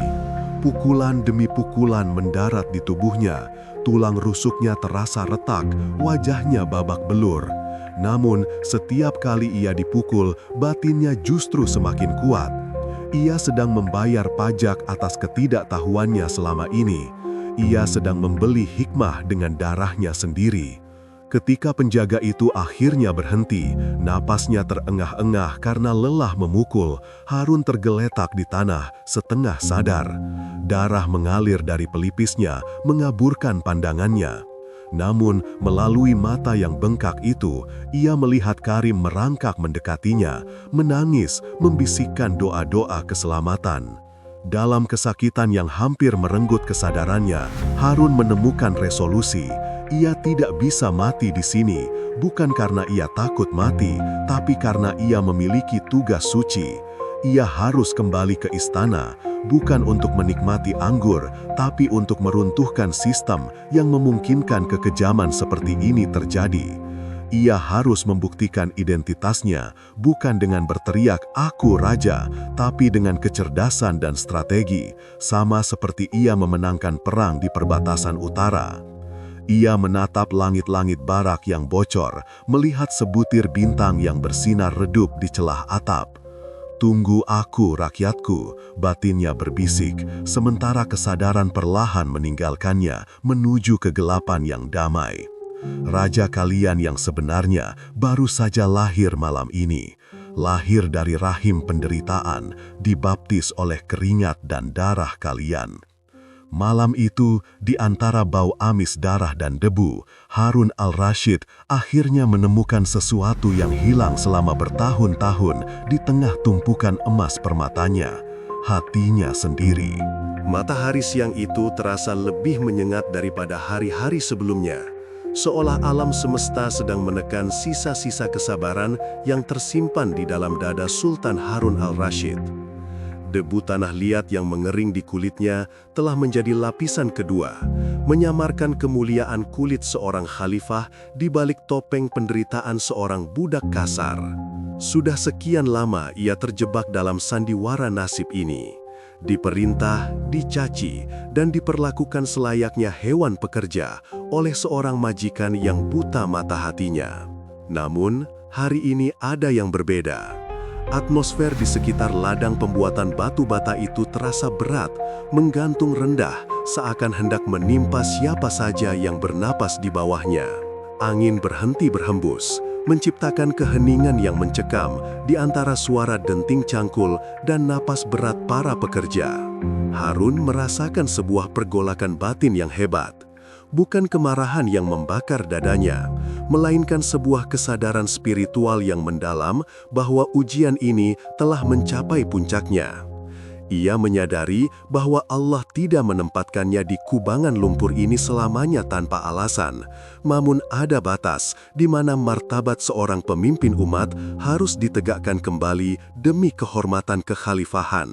Sang majikan, seorang saudagar kaya yang gemar memamerkan kekuasaannya, berjalan mondar-mandiri dengan tongkat kayu di tangan. Ia menatap punggung Harun dengan tatapan merendahkan, namun entah mengapa, hari itu ia merasakan kegelisahan yang tidak beralasan. Setiap kali ia hendak membentak budak yang satu ini, lidahnya terasa keluh.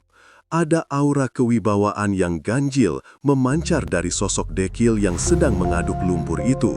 Sebuah keanehan yang membuat bulu kuduk sang majikan meremang tanpa sebab yang jelas. Harun berhenti sejenak, menegakkan punggungnya yang terasa nyeri. Ia menarik napas panjang, menghirup udara panas yang bercampur debu, lalu mengembuskannya perlahan seraya berzikir dalam hati. Saatnya telah tiba. Ia meraba saku tersembunyi di balik kain lusuh yang melilit pinggangnya, tempat di mana ia menyimpan satu-satunya benda yang tersisa dari kehidupan masa lalunya, benda yang selama ini ia jaga melebihi nyawanya sendiri. "Hei kau, mengapa berhenti?" bentak sang majikan, mencoba menutupi kegugupannya dengan suara lantang. "Apakah kau pikir matahari akan menunggu pekerjaanmu selesai?" Harun tidak segera menjawab. Ia memutar tubuhnya perlahan, gerakan yang begitu tenang dan terukur, sangat bertolak belakang dengan sikap terburu-buru seorang budak yang takut dipukul. Tatapan mata Harun lurus menembus manik mata sang majikan.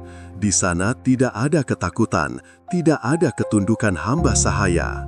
Yang ada hanyalah sorot mata tajam bak elang padang pasir, sorot mata yang biasa memutuskan nasib ribuan orang dari atas singgasana Baghdad. Keanehan itu semakin menjadi-jadi. Suara burung-burung yang biasanya riuh mendadak senyap. Sang majikan mundur selangkah, tongkat di tangannya gemetar. "Tuan," suara Harun terdengar berat dan berwibawa, jauh berbeda dari intonasi yang biasa ia gunakan selama menjadi tawanan nasib. "Sudah cukup lama aku mengabdi padamu dengan tenaga dan keringatku. Namun, hari ini aku ingin menunjukkan sesuatu padamu, sesuatu yang akan mengubah cara pandangmu terhadap siapa yang berdiri di hadapanmu." Dengan gerakan perlahan, Harun mengeluarkan benda kecil dari balik lipatan kainnya.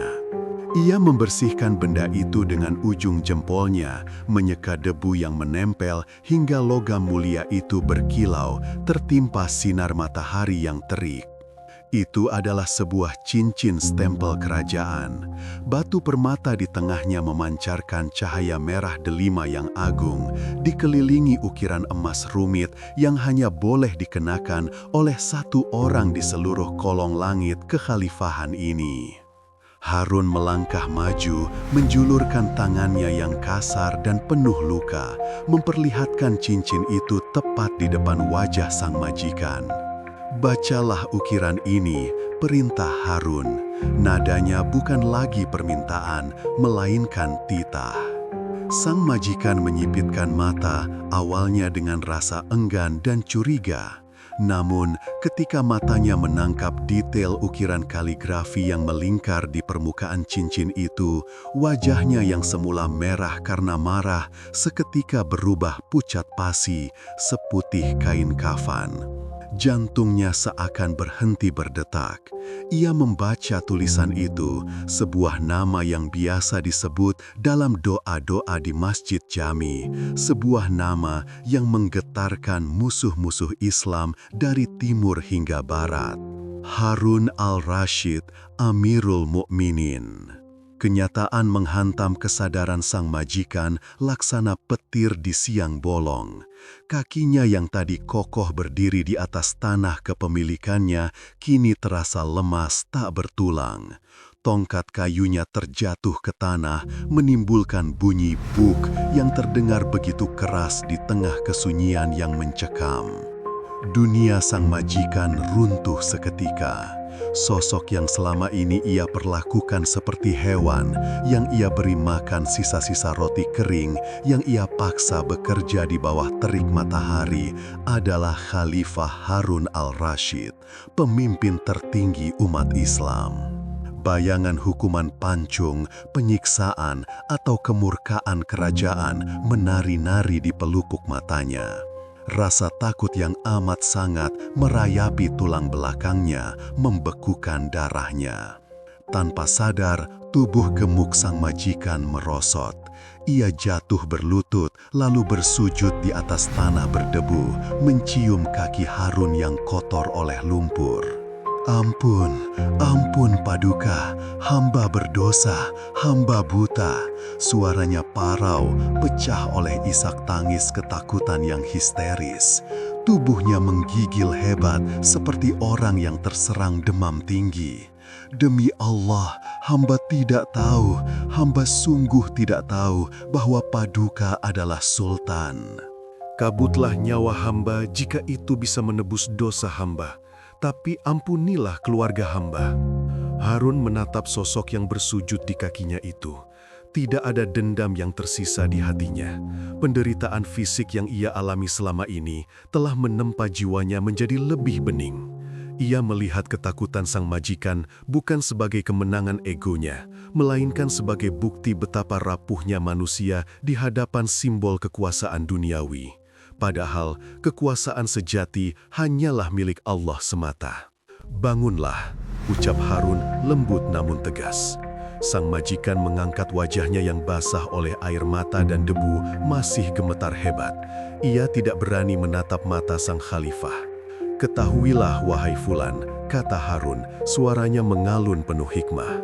Kejadian ini bukan untuk menghukummu, melainkan teguran dari langit untuk kita berdua. Allah ingin menunjukkan padaku bagaimana rasanya menjadi rakyat jelata yang tertindas, agar aku bisa memimpin dengan lebih adil. Dan Allah ingin menunjukkan padamu bahwa kemuliaan seseorang tidak terletak pada pakaiannya, melainkan pada takdir yang Allah tetapkan. Hamba sangat menyesal Paduka. Ratap sang majikan lagi. Harun mengenakan kembali cincin kebesarannya di jari manis yang kini kasar dan berkapalan. Cincin itu terasa lebih berat sekarang, syarat dengan beban tanggung jawab yang baru saja ia pelajari kembali lewat penderitaan. Aku memaafkanmu, ujar Harun. Kalimat itu bagaikan air sejuk yang disiramkan ke atas kepala sang majikan yang hampir gila karena ketakutan. Namun, ingatlah hari ini sampai akhir hayatmu. Jangan pernah lagi kau menindas sesamamu manusia, karena kau tidak pernah tahu siapa yang kau sakiti. Di mata Allah, budak dan raja hanyalah hamba yang dibedakan oleh ketakwaan. Berita tentang ditemukannya Sultan menyebar secepat angin gurun. Tak lama kemudian, derap kuda pasukan pengawal kerajaan terdengar bergemuruh mendekati ladang itu. Para wazir dan panglima yang telah lama mencari junjungan mereka segera turun dari kuda, bersujud syukur dan menangis melihat kondisi pemimpin mereka yang memprihatinkan namun tetap memancarkan cahaya keagungan. Sultan Harun al-Rashid ditanduk kembali ke istana bukan sebagai seorang penakluk yang sombong, melainkan sebagai seorang hamba yang baru saja lulus dari ujian terberat dalam hidupnya. Di sepanjang perjalanan pulang, Harun tidak henti-hentinya berzikir. Ia merenungkan betapa tipisnya batas antara kemuliaan dan kehinaan. Penderitaan itu telah berakhir, namun pelajaran yang tertoreh di hatinya akan abadi. Malam itu, di dalam istananya yang megah, setelah membersihkan diri dari debu dan kotoran, Harun al-Rashid tidak langsung duduk di singgasananya. Ia menggelar sajadah, bersujud panjang dalam keheningan malam, menumpahkan air mata syukur dan tobat. Ia menyadari sepenuhnya bahwa segala kebesaran duniawi hanyalah titipan, dan akhir dari segala penderitaan bukanlah kembalinya tahta, melainkan kembalinya hati kepada Sang Pencipta dengan penuh kepasrahan. Cincin stempel itu kini bukan lagi sekadar tanda kekuasaan, melainkan pengingat bisu akan hari di mana seorang raja belajar menjadi manusia biasa. Gerbang raksasa istana yang terbuat dari kayu jati berlapis tembaga itu tertutup dengan dentuman berat, menghasilkan gemah yang memantul di lorong-lorong pualam yang dingin. Namun, suara itu tidak sebanding dengan gemuruh amarah yang sedang berkecamuk di dalam dada Raja Harun al-Rasyid. Baginda melangkah cepat menuju singgasananya, jubah kebesarannya berkibar kasar di belakangnya. Namun, langkah tegap itu menyembunyikan rasa pegal yang luar biasa di sekujur tubuhnya. Bukan lelah karena urusan negara, melainkan sisa-sisa siksaan fisik yang baru saja ia alami. Sebuah pengalaman menghinakan di mana ia diperlakukan layaknya budak sahaya, dipaksa bekerja kasar, dan dihargai tak lebih dari sekeping dirham. Suasana istana yang biasanya hangat dan penuh dengan alunan musik kini berubah drastis menjadi senyap dan mencekam. Para wazir dan hulu balang menundukkan kepala dalam-dalam, menahan napas, takut salah gerak sedikit saja akan memicu murka sang khalifah yang wajahnya merah padam menahan emosi. Udara terasa begitu padat, seolah menekan paru-paru siapapun yang berada di balairung utama. Cahaya obor yang menempel di dinding-dinding batu tampak berkedip gelisah, menciptakan bayang-bayang panjang yang menari mengerikan, seirama dengan detak jantung raja yang memburu. Raja Harun menghempaskan tubuhnya ke atas singgasana emas. Ia memijat pelipisnya yang berdenyut keras. Ingatan tentang bagaimana ia dijual oleh Abu Nawas, bagaimana ia harus mengangkat beban berat di bawah terik matahari, dan bagaimana ia merasakan kasar serta kotornya debu jalanan, terus berputar di kepalanya bagaikan mimpi buruk yang nyata. Rasa sakit di bahunya adalah bukti otentik bahwa itu bukan sekedar mimpi. Ini adalah penghinaan terbesar bagi seorang pemimpin tertinggi Baghdad. Kehormatan dinasti Abbasiyah serasa diinjak-injak oleh kelancangan seorang penyair gila. Tanpa perlu perintah verbal yang panjang, isyarat mata raja yang tajam sudah cukup bagi kepala pengawal istana. Dalam hitungan menit, pintu balairung kembali terbuka. Dua orang pengawal bertubuh kekar menyeret masuk sosok yang menjadi pusat kemurkaan Baginda. Abu Nawas dengan tangan terikat tali kasar di punggungnya didorong hingga berlutut di hadapan tangga singgasana. Wajahnya tidak menunjukkan ketakutan yang berlebihan meski algojo kerajaan sudah berdiri di sudut ruangan dengan pedang terhunus yang berkilatan ditimpa cahaya. Keheningan yang menyelimuti ruangan itu begitu pekat hingga suara gesekan kain jubah Abu Nawas terdengar menyakitkan telinga. Raja Harun menatap tajam ke arah sahabat sekaligus musuhnya hari ini. Tatapan itu bukan lagi tatapan persahabatan, melainkan tatapan seorang hakim yang siap menjatuhkan vonis mati. Ia menunggu, membiarkan atmosfer ketakutan merambat pelan, merusak mental siapapun yang menjadi tertuduh. Namun, Abu Nawas tetap menunduk dengan hikmat, napasnya teratur. Ia tahu, satu kata yang salah akan memisahkan kepala dari tubuhnya. Ketegangan memuncak ketika raja akhirnya memecah kebisuan dengan suara yang rendah, namun bergetar oleh amarah yang tertahan di kerongkongan. Raja mencondongkan tubuhnya ke depan, jari-jarinya mencengkeram lengan singgasana hingga buku-bukunya memutih. Ia bertanya dengan nada yang menusuk tulang, mempertanyakan kewarasan dan keberanian Abu Nawas yang telah berani mempermainkan seorang khalifah. Bagaimana mungkin seorang rakyat jelata berani menjual rajanya sendiri sebagai budak? Pertanyaan itu menggema, memantul di dinding-dinding tinggi, menciptakan teror psikologis bagi seluruh hadirin. Abu Nawas mengangkat wajahnya perlahan, tidak ada cengiran jenaka yang biasa menghiasi bibirnya. Wajah itu kini teduh, serius, dan memancarkan aura kebijaksanaan yang jarang ia perlihatkan. Ia menatap langsung ke mata Raja Harun, sebuah tindakan yang sebenarnya terlarang dalam situasi genting seperti ini, namun Abu Nawas melakukannya dengan sorot mata yang penuh empati, bukan tantangan. Dengan suara yang tenang namun lantang, Abu Nawas mulai berbicara. Ia tidak meminta ampun, ia tidak memohon belas kasihan atas nyawanya. Sebaliknya, ia memulai pembelaannya dengan sebuah pertanyaan retoris tentang hakikat kepemimpinan. Ia menjelaskan bahwa apa yang dilakukannya bukanlah sebuah lelucon, apalagi penghinaan. Itu adalah sebuah madrasah kehidupan yang ia rancang khusus untuk Baginda. Abu Nawas mengurai alasannya dengan perlahan, membiarkan setiap kata meresap ke dalam hati raja yang masih panas. Ia berkata bahwa selama ini Baginda melihat kemiskinan dari Menara Gading, mendengar keluhan rakyat dari laporan para menteri, dan memberikan sedekah dari kelebihan harta. Namun, Baginda tidak pernah benar-benar merasakan. Menurut Abu Nawas, pengetahuan tanpa pengalaman adalah ilusi. Bagaimana seorang pemimpin bisa berlaku adil seadil-adilnya jika ia tidak pernah merasakan lecet di pundak akibat memikul beban? Bagaimana ia bisa mengerti rasa lapar jika perutnya selalu kenyang oleh hidangan istana? Suasana ballroom yang tadinya mencekam karena ketakutan, kini berubah menjadi hening karena perenungan.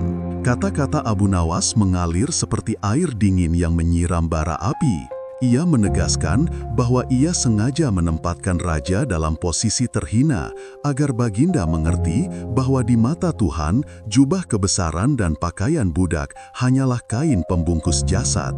Yang membedakan hanyalah takwa dan rasa keadilan di dalam dada. Raja Harun tertegun, amarah yang tadi meledak-ledak perlahan surut, digantikan oleh guncangan batin yang hebat. Ia menatap kedua tangannya sendiri. Tangan yang halus itu kini memiliki sedikit goresan dan memar akibat kerja paksa tadi siang. Rasa sakit fisik yang masih berdenyut di tubuhnya tiba-tiba terasa memiliki makna yang jauh lebih dalam. Ia teringat rasa haus yang mencekik saat menjadi budak tadi, rasa putus asa ketika diperintah dengan kasar. Itu adalah rasa yang dialami oleh ribuan rakyatnya setiap hari. Bayang-bayang algojo dan pedang terhunus perlahan kabur dari fokus pandangan raja. Yang tersisa di benaknya hanyalah realitas pahit yang baru saja disodorkan oleh Abu Nawas. Sebuah cermin besar yang memantulkan kekurangan dirinya sebagai manusia biasa, bukan sebagai dewa di atas tahta. Abu Nawas melanjutkan kalimat penutupnya dengan nada yang semakin lembut, menyentuh aspek spiritual yang paling dalam. Ia mengatakan bahwa ini adalah cara Tuhan menegur kekasihnya. Tuhan mengizinkan kejadian ini terjadi agar hati Baginda menjadi lunak, agar mata batin Baginda terbuka lebar. Itu adalah bentuk kasih sayang ilahi dikirimkan melalui perantara yang mungkin dianggap kurang ajar demi menyelamatkan Baginda dari kezaliman ketidaktahuan. Keheningan panjang kembali menguasai ruangan. Kali ini tidak ada lagi hawa pembunuhan. Raja Harun al-Rashid menyandarkan punggungnya yang lelah ke sandaran singgasana. Ia memejamkan mata sejenak, menarik nafas panjang, dan menghembuskannya perlahan, seolah melepaskan beban yang jauh lebih berat daripada karung gandum manapun. Air muka raja berubah, garis-garis kemarahan di dahinya menghilang, digantikan oleh raut penyesalan dan keharuan. Ia menyadari bahwa Abu Nawas benar. Pelajaran hari ini, meski dibayar dengan harga diri yang terluka, adalah pelajaran paling berharga yang tidak bisa dibeli dengan seluruh emas di perbendaharaan negara. Ia telah belajar tentang empati yang sesungguhnya. Bukan dari buku, bukan dari nasihat ulama, melainkan dari keringat dan air matanya sendiri. Raja Harun membuka matanya, menatap Abu Nawas yang masih berlutut. Tidak ada lagi keinginan untuk menghukum. Yang ada hanyalah rasa takjub akan kecerdasan dan keberanian sufi jenaka itu dalam mendidik rajanya. Dalam diam, raja mengakui bahwa keadilan ilahi telah bekerja dengan cara yang misterius. Ia turun dari singgasananya, sebuah gestur yang mengejutkan semua orang, lalu melangkah mendekati Abu Nawas. Dengan tangannya sendiri, Raja Harun membantu Abu Nawas berdiri. Ia memerintahkan pengawal untuk membuka ikatan tali itu. Tindakan ini adalah simbol pengakuan tertinggi, sebuah resolusi damai yang lahir dari pemahaman mendalam akan hikmah di balik musibah. Raja tidak mengucapkan banyak kata pujian, namun tepukan tangannya di bahu Abu Nawas dan matanya yang berkaca-kaca sudah menceritakan segalanya.